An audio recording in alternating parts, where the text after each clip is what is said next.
In 1991, the 300-person village of Buganes, along Norway's far northern border with Russia, was practically destitute. The cod population had collapsed, depriving fishermen of income and the town of its only industry. Around the same time, the town placed an ad in the national newspaper looking to move all of its inhabitants to anywhere that would take them. A prehistoric-looking crustacean started showing up in the nets of local fishermen. Thanks to this invasive transplant, exported to Russia's west coast in the Stalin-era Soviet Union, and the invasion of Ukraine decades later, the village's fortunes have reversed. King crab came as a menace, but has been a savior. All the countries is very hungry for crabs. You can sell something for 700 kroners or $70 from your fishing boat. Of course, that's big money. And in Buganes, you measure success in how many millionaires you have there. It's a total shift in how you do fisheries. In 2022, Russia controlled 94% of the market for king crab. That was until the nation's invasion of Ukraine and the sanctions on Russian seafood that came with it. Now there was only one place for the Western world to buy it. Once hated by the locals of Buganes, suspicious that it was responsible for the decline in the population of cod, red king crab became an industry worth billions, a delicacy complete with foodie influencers singing its praises. Hey foodie fam, if you love crab, this is your new favorite spot. In the harbor where once 3 boats were docked, now there are hundreds.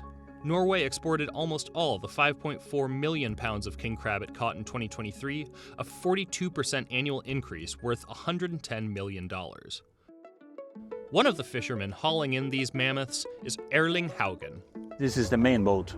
So me and Torleif owning this boat together, and I have another boat. It's an old boat. The first 5 years it was nearly bankrupt every year, and I've been a fisherman for about 12 years now. Before that, I started with the Norway king crab factory, and I stayed there for about 3-4 years. And then I understand that the fishermen have better days than I have. So then I quit and start fishing. It's really cold. It's about 6 plus today. It's about 120 meters. Not. Yeah. It's a lot of crabs who have just molted.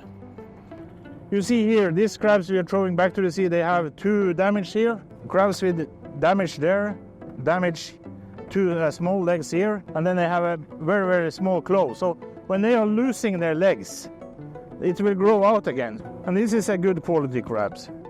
Apart from sanctions against Russia, prices for these bottom dwellers have remained sky high because of quotas put into place to keep the crab population healthy.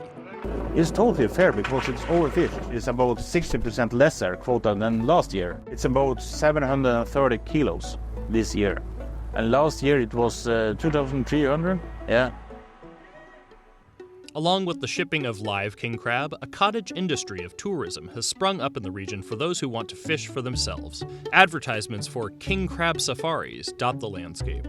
That is plastic industry. It's a kind of Disneyland. I'm not 100% sure, but some of them are catching crabs, place it on the waiting pods, and then they're going over the tourists and wow, look, here is a lot of crabs. But they already have catch it, so it's tricky things. Tourism and quotas are something that the mayor of nearby Kirkenes sees as a part of building a sustainable region. Welcome to the most exciting city in the world.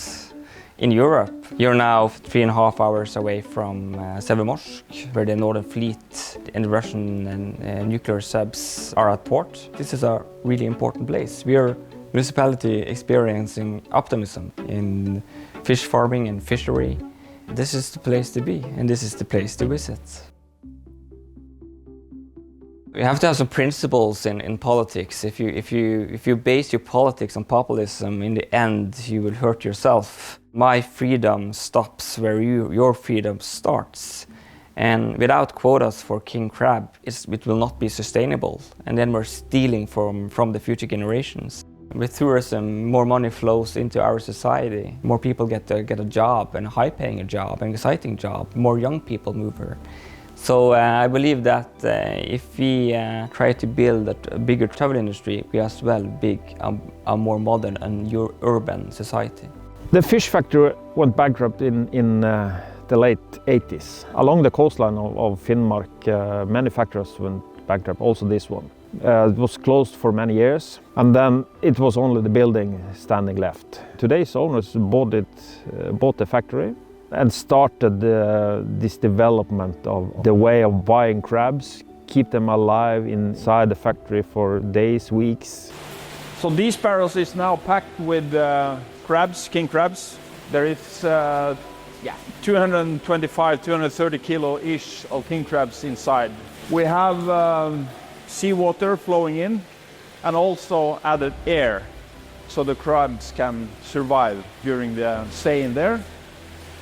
And then when the truck arrives, we put these barrels into the truck, and also in the truck we have air hoses which we connect by driving for 2.5-3 days, so the crabs stay alive.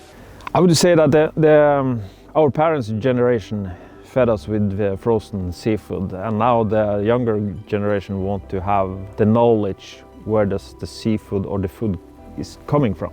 We have tagging every individual crab we have. That's very helpful for us internally. Into that QR code we are using, we're adding information about the fishermen. We are adding some history into that, telling the fisherman's story, and also the size of the crabs. And now you can see this is a strong, vital crab. I can feel his legs is full of meat, 80 to 90% fill. This one is tagged. What is the weight on this one? Let's see. 2.5 kilo. Here you can find the catch-up date, the tag number, and also this is let's say, code when you are selling this crab. Yeah. Despite sanctions against Russia, Russian crab keeps making its way into Western markets. In 2019, Norwegian police uncovered a network that was illegally catching and exporting 100,000 pounds of red king crab.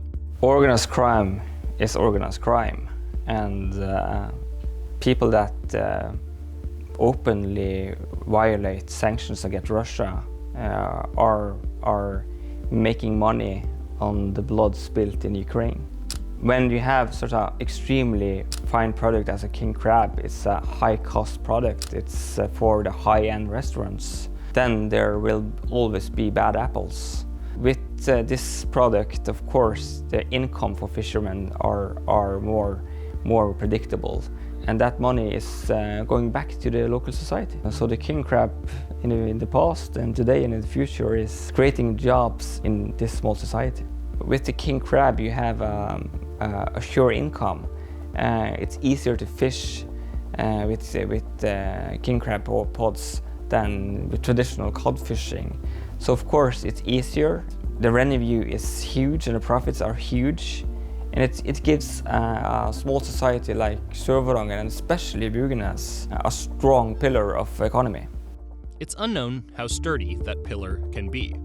Snow and king crab fisheries in Alaska have been suspended in recent years due to high temperatures beyond what the species can take. According to a 2018 study, temperatures around the Barents Sea have sharply increased since the mid-2000s. We know that the seawater temperature is going up. Statistic, it's shown, not so much, but it's shown.